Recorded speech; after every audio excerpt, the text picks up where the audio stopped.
এই যুগেতে মানুষ ধর্মে অগ্রসর বেশি, এই যুগে মানুষ মিথ্যাচারী বেশি, এই যুগে মানুষ অনাচারে বেশি, সব দিকেই পারদর্শ এই এই কলিযুগের মানুষ। হ্যাঁ দেখেন, কিন্তু আগের যুগের মানুষ এত মিথ্যা কথা বলতো না। মিথ্যা কথা বলবেন আপনার আয়ু কমে যাবে।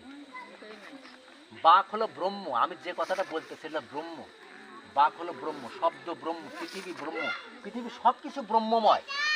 আপনি যদি সত্য কথা বলেন সব সময়, মিথ্যা কথা বলতে একটু দ্বিধা লাগবে কিন্তু, বুঝছেন? আর মিথ্যা আর মানুষ না বিনে প্রয়োজনে বিনে অর্থে মানুষ মিথ্যা কথা বলে, তাই বলে। তাই আপনারা প্রত্যেকটা মানুষ গীতার বাণী, গীতার কর্ম করে যান, গীতার ধর্ম করে যান। গীতার শ্রীকৃষ্ণ মুখস্থিত বাণী। আমাদের 18টা পুরাণ আছে, 4টা বেদ আছে, আরো বহু শাস্ত্র আছে।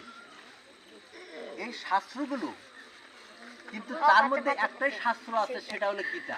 সেটা কার বাণী? শ্রীকৃষ্ণ মুখস্থিত বাণী। শ্রীকৃষ্ণ নিজেই সেই গীতাতে লিপিবদ্ধ, তার বাণীগুলো আছে।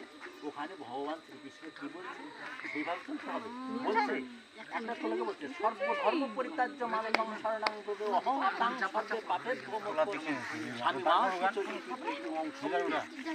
তুমি যত ধর্ম করো ধর্মে কাজ হবে না। মামেকং শরণাং ব্রজ, একমাত্র আমার শরণ পূর্ণ নাও। আমি ছাড়া এই পৃথিবীতে কেউ নেই। আমি স্বর্গ, আমি মর্ত, আমি ত্রিভুবনের অধীশ্বর, আমি সর্ব কারণে কারণ, আমি শাশ্বত, আমি ব্রহ্ম, আমি অব্যয়, আমি অক্ষয়। হে অর্জুন, তুমি আমাকে অবলোকন করো, আমাকে দেখো আমি কে। প্রত্যেকটা জীবের প্রাণ হচ্ছে আমি। এই পৃথিবীতে যতগুলো প্রাণ আছে প্রত্যেকটা জীবের প্রাণ আমি। আমাকে তুমি স্মরণ করো, আমাকে তুমি অবলোকন করো, আমাকে দেখো আমি কে। তাহলে সেই ভগবানকে দেখতে হলে তাকে বলে একমাত্র এই যোগ সাধন ভিন্ন অন্য কোনো পথ নাই। শুনেন, ধর্ম সবই ধর্ম, কোনো কিছু অধর্ম না।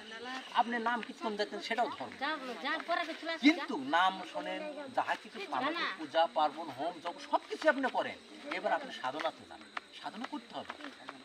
তার কারণ ভগবানের রূপ যতক্ষণ পর্যন্ত কোনো জীব প্রত্যক্ষ না করতে পারবে এতক্ষণ তার কোনো মুক্তি নেই। এর জন্য সাধনা করতে হবে।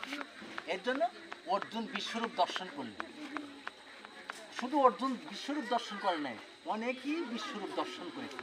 কিভাবে বিশ্বরূপ দর্শন করলেন? গীতাতে অর্জুনও যোগস্থ হয়েছিলেন, শ্রীকৃষ্ণও যোগস্থ হয়েছিলেন। তাই আপনারা সবাই গীতার কর্ম করেন, গীতা একটু করে পড়েন, যোগ ব্যায়াম করেন, এত রোগ